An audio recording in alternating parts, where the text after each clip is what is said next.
ഉൽപ്പത്തി അധ്യായം 24. ഇസഹാക്കും റെബേക്കായും. അബ്രാഹത്തിന് പ്രായമേറെയായി. കർത്താവ് എല്ലാ കാര്യങ്ങളിലും അവനെ അനുഗ്രഹിച്ചു. അവൻ തൻ്റെ എല്ലാ വസ്തുക്കളുടെയും മേൽനോട്ടക്കാരനും തൻ്റെ ഭവനത്തിലെ ഏറ്റവും പ്രായം കൂടിയവനുമായ വേലക്കാരനെ വിളിച്ചു പറഞ്ഞു, നിന്റെ കൈ എൻ്റെ തുടയുടെ കീഴെ വയ്ക്കുക. ഞാൻ പാർക്കുന്ന ഈ നാട്ടിലെ കാനാന്യരുടെ പെൺമക്കളിൽ നിന്ന് എൻ്റെ മകന് ഭാര്യയെ തിരഞ്ഞെടുക്കുകയില്ലെന്ന് ആകാശത്തിൻ്റെയും ഭൂമിയുടെയും ദൈവമായ കർത്താവിൻ്റെ നാമത്തിൽ നിന്നെക്കൊണ്ട് ഞാൻ സത്യം ചെയ്യിക്കും. എൻ്റെ നാട്ടിൽ എൻ്റെ ചാർച്ചക്കാരുടെ അടുക്കൽ പോയി അവരിൽ നിന്ന് എൻ്റെ മകൻ ഇസഹാക്കിന് ഭാര്യയെ കണ്ടുപിടിക്കണം. അപ്പോൾ ദാസൻ ചോദിച്ചു, ആ സ്ത്രീക്ക് എന്നോട് കൂടെ ഈ നാട്ടിലേക്ക് പോരാൻ ഇഷ്ടമില്ലെങ്കിലോ? അങ്ങ് വിട്ടുപോന്ന നാട്ടിലേക്ക് അങ്ങയുടെ മകനെ ഞാൻ കൊണ്ടുപോകണമോ? അബ്രഹാം പറഞ്ഞു, എൻ്റെ മകനെ അങ്ങോട്ട് കൊണ്ടുപോകരുത്. എൻ്റെ പിതാവിൻ്റെ വീട്ടിൽ നിന്നും ചാർച്ചക്കാരിൽ നിന്നും എന്നെ പുറത്തു കൊണ്ടുവന്നവനും എന്നോട് സംസാരിച്ചവനും നിന്റെ സന്തതികൾക്ക് ഈ ഭൂമി ഞാൻ തരുമെന്ന് വാഗ്ദാനം ചെയ്തവനുമായ ആകാശത്തിൻ്റെ ദൈവമായ കർത്താവ് തൻ്റെ ദൂതനെ നിനക്ക് മുമ്പേ അയക്കും. നീ അവിടെ നിന്ന് എൻ്റെ മകന് ഒരു ഭാര്യയെ കണ്ടെത്തുകയും ചെയ്യും. എന്നാൽ ആ സ്ത്രീക്ക് നിന്നോടുകൂടെ പോരാൻ ഇഷ്ടമില്ലെങ്കിൽ എൻ്റെ ഈ ശപഥത്തിൽ നിന്ന് നീ വിമുക്തനാണ്. എൻ്റെ മകനെ അങ്ങോട്ട് തിരികെ കൊണ്ടുപോകരുതെന്ന് മാത്രം തൻ്റെ യജമാനനായ അബ്രാഹത്തിൻ്റെ തുടയ്ക്ക് കീഴെ കൈവച്ച ഭൃത്യൻ സത്യം ചെയ്തു. അനന്തരം ഭൃത്യൻ യജമാനൻ്റെ ഒട്ടകങ്ങളിൽ 10 എണ്ണവും വിലപിടിപ്പുള്ള ധാരാളം വസ്തുക്കളുമായി പുറപ്പെട്ടു. അവൻ മെസൊപ്പൊട്ടാമിയായിൽ നാഹോറിൻ്റെ നഗരത്തിലെത്തി. വൈകുന്നേരം സ്ത്രീകൾ വെള്ളം കോരാൻ വരുന്ന സമയത്ത് അവൻ ഒട്ടകങ്ങളെ പട്ടണത്തിന് വെളിയിൽ വെള്ളമുള്ള ഒരു കിണറിനടുത്ത് നിർത്തി. അനന്തരം അവൻ പ്രാർത്ഥിച്ചു, എൻ്റെ യജമാനനായ അബ്രാഹത്തിൻ്റെ ദൈവമായ കർത്താവേ, ഇന്ന് എൻ്റെ ദൗത്യം അങ്ങ് വിജയിപ്പിക്കണമേ. എൻ്റെ യജമാനൻ്റെ മേൽ കനിയണമേ. ഞാനിതാ ഈ കിണറ്റുകരയിൽ നിൽക്കുകയാണ്. ഈ നാട്ടിലെ പെൺകുട്ടികൾ വെള്ളം കോരാൻ വരുന്നുണ്ട്. നിന്റെ കുടം താഴ്ത്തിത്തരിക, ഞാൻ കുടിക്കട്ടെ എന്ന് പറയുമ്പോൾ ഇതാ കുടിച്ചുകൊള്ളുക. നിങ്ങളുടെ ഒട്ടകങ്ങൾക്കും ഞാൻ വെള്ളം കോരിത്തരാം എന്ന് പറയുന്ന പെൺകുട്ടിയായിരിക്കട്ടെ അങ്ങയുടെ ദാസനായ ഇസഹാക്കിന് അങ്ങ് നിശ്ചയിച്ചിരിക്കുന്നവൾ. അങ്ങ് എൻ്റെ യജമാനനോട് നിരന്തരമായ കാരുണ്യം കാണിച്ചിരിക്കുന്നുവെന്ന് അതുവഴി ഞാൻ മനസ്സിലാക്കും. അവനിത് പറഞ്ഞു തീരും മുമ്പ് തോളിൽ കുടവുമായി റെബേക്ക വെള്ളം കോരാൻ വന്നു. അവൾ അബ്രാഹത്തിൻ്റെ സഹോദരൻ നാഹോറിന് ഭാര്യ മിൽക്കായിലുണ്ടായ മകനായ ബത്തുവേലിൻ്റെ മകളായിരുന്നു. പെൺകുട്ടി കാണാൻ വളരെ അഴകുള്ളവളും കന്യകയുമായിരുന്നു. അവൾ കിണറ്റിങ്കലേക്കിറങ്ങി കുടം നിറച്ച് കയറി വന്നു. അബ്രാഹത്തിൻ്റെ ഭൃത്യൻ അപ്പോൾ അവളുടെ അടുത്തേക്ക് ഓടിച്ചെന്ന് പറഞ്ഞു, ദയവായി നിന്റെ കുടത്തിൽ നിന്ന് കുറച്ച് വെള്ളം കുടിക്കാൻ തരിക. പ്രഭോ, കുടിച്ചാലും. അവൾ പറഞ്ഞു.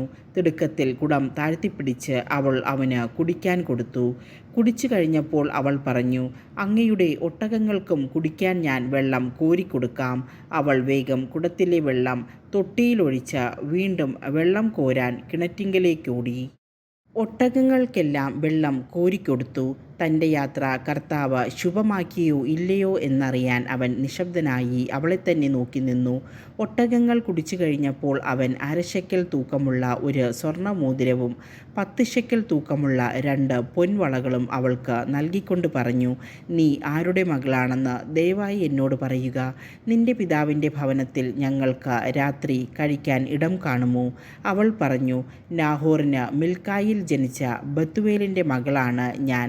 അവൾ തുടർന്നു പറഞ്ഞു, ഞങ്ങൾക്ക് കാലിത്തീറ്റയും കച്ചിയും വേണ്ടുവോളമുണ്ട്, താമസിക്കാൻ മുറിയുമുണ്ട്.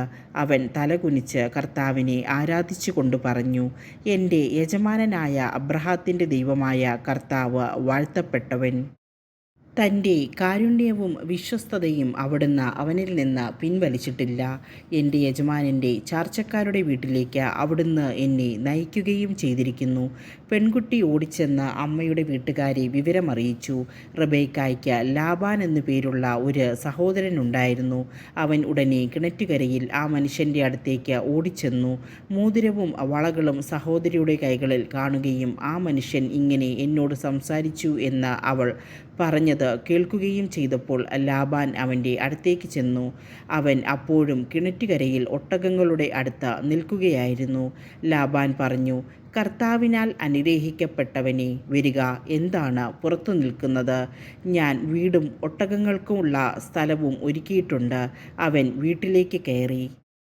ലാബാൻ ഒട്ടകങ്ങളുടെ ജീനി അടിച്ചുമാറ്റി തീറ്റയും കച്ചിയും കൊടുത്തു. അവനും കൂടെയുണ്ടായിരുന്നവർക്കും കാൽ കഴുകാൻ വെള്ളവും കൊടുത്തു.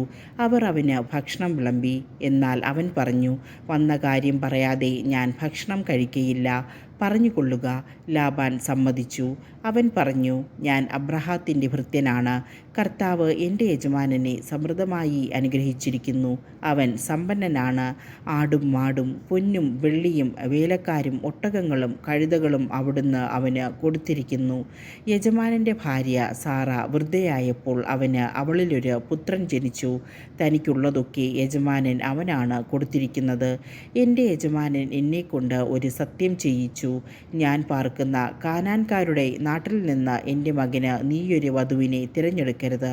മറിച്ച് നീ എൻ്റെ പിതാവിൻ്റെ നാട്ടിൽ എൻ്റെ ചാർച്ചക്കാരുടെ അടുത്തു പോയി എൻ്റെ മകന് ഒരു ഭാര്യയെ കണ്ടുപിടിക്കണം. ഞാൻ ചോദിച്ചു, ഒരു വേള ആ പെൺകുട്ടി എൻ്റെ കൂടെ വന്നില്ലെങ്കിലോ? അവൻ എന്നോട് പറഞ്ഞു, ഞാൻ സേവിക്കുന്ന കർത്താവ് തൻ്റെ ദൂതനെ നിൻ്റെ മുൻപേ അയച്ച് നിൻ്റെ വഴി ശുഭമാക്കും. എൻ്റെ പിതാവിൻ്റെ വീട്ടിൽ നിന്ന് എൻ്റെ ചാർച്ചക്കാരിൽ നിന്ന് നീ എൻ്റെ മകന് ഒരു വധുവിനെ തിരഞ്ഞെടുക്കും. എൻ്റെ ചാർച്ചക്കാരുടെ അടുത്ത് ചെല്ലുമ്പോൾ പ്രതിജ്ഞയിൽ നിന്ന് നീ വിമുക്തനാകും. അവർ പെൺകുട്ടിയെ നിനക്ക് വിട്ടുതന്നില്ലെങ്കിലും പ്രതിജ്ഞയിൽ നിന്ന് നീ വിമുക്തനായിരിക്കും. ഞാൻ കിണറ്റുകരയിൽ വന്നപ്പോൾ ഇങ്ങനെ പ്രാർത്ഥിച്ചു, എൻ്റെ യജമാനനായ അബ്രാഹത്തിൻ്റെ ദൈവമായ കർത്താവേ, ഞാൻ ഇറങ്ങിപ്പുറപ്പെട്ടിരിക്കുന്ന കാര്യം അങ്ങ് ഇപ്പോൾ ശുഭമാക്കണമേ. ഇതാ ഞാൻ ഈ കിണറ്റിൻകര നിൽക്കും. വെള്ളം കോരാൻ വരുന്ന പെൺകുട്ടിയോട്, ദയവായി നിന്റെ കുടത്തിൽ നിന്ന് എനിക്കല്പം വെള്ളം കുടിക്കാൻ തരിക എന്ന് ഞാൻ പറയും. അപ്പോൾ കുടിച്ചാലും അങ്ങയുടെ ഒട്ടകങ്ങൾക്കും ഞാൻ വെള്ളം കോരിത്തരാമല്ലോ എന്നു പറയുന്ന പെൺകുട്ടിയാവട്ടെ എൻ്റെ യജമാനൻ്റെ മകന് അവിടുന്ന് കണ്ടുവച്ചിരിക്കുന്നവൾ. എൻ്റെ ഉള്ളിൽ ഞാനിത് പറഞ്ഞു തീരും മുമ്പ് തോളിൽ കുടവുമായി വെള്ളം കോരാൻ റബേക്ക വന്നു. അവൾ ഇറങ്ങിച്ചെന്ന് വെള്ളം കോരി. ഞാൻ അവളോട് എനിക്കല്പം കുടിക്കാൻ തരിക എന്ന് പറഞ്ഞു. അവൾ ഉടനെ കുടം തോളിൽ നിന്നിറക്കി ഇങ്ങനെ പറഞ്ഞു, കുടിച്ചാലും അങ്ങയുടെ ഒട്ടകങ്ങൾക്കും ഞാൻ കുടിക്കാൻ തരാം. ഞാൻ കുടിച്ചു. ഒട്ടകങ്ങൾക്കും അവൾ വെള്ളം കൊടുത്തു. അപ്പോൾ ഞാൻ അവളോട്, നീ ആരുടെ മകളാണ് എന്ന് ചോദിച്ചു. നാഹോറിന് മിൽക്കായിൽ ജനിച്ച ബത്തുവേലിൻ്റെ മകളാണ് ഞാൻ എന്ന് അവൾ പറഞ്ഞു. അപ്പോൾ ഞാൻ അവൾക്ക് മോതിരവും വളകളും കൊടുത്തു. അതിനുശേഷം എൻ്റെ യജമാനനായ അബ്രാഹത്തിൻ്റെ ദൈവമായ കർത്താവിനെ ഞാൻ താണു വണങ്ങി ആരാധിച്ചു. എൻ്റെ യജമാനൻ്റെ മകന് അവൻ്റെ സഹോദരൻ്റെ മകളെ വധുവായി തിരഞ്ഞെടുക്കുവാൻ എന്നെ നേർവഴിക്ക് നയിച്ച അവിടുത്തെ ഞാൻ സ്തുതിച്ചു. അതുകൊണ്ട് എൻ്റെ യജമാനനോട് നിങ്ങൾ കാരുണ്യത്തോടും വിശ്വസ്തയോടും കൂടി പെരുമാറുമെങ്കിൽ അത് പറയുക.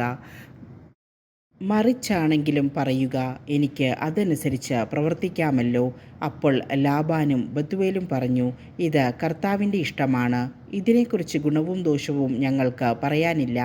ഇതാ റബേക്ക നിൻ്റെ മുമ്പിൽ നിൽക്കുന്നു. അവളെ കൊണ്ടുപോയിക്കൊള്ളുക.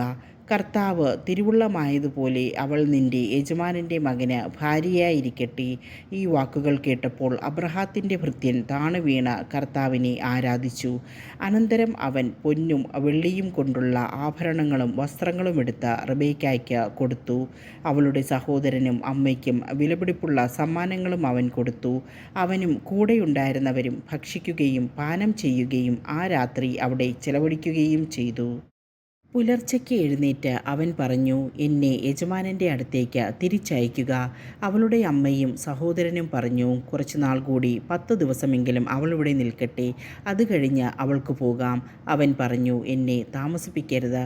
കർത്താവ് എൻ്റെ വഴി ശുഭമായിരിക്കൊണ്ട് യജമാനൻ്റെ അടുക്കിലേക്ക് തിരിച്ചു പോകാൻ എന്നെ അനുവദിക്കുക.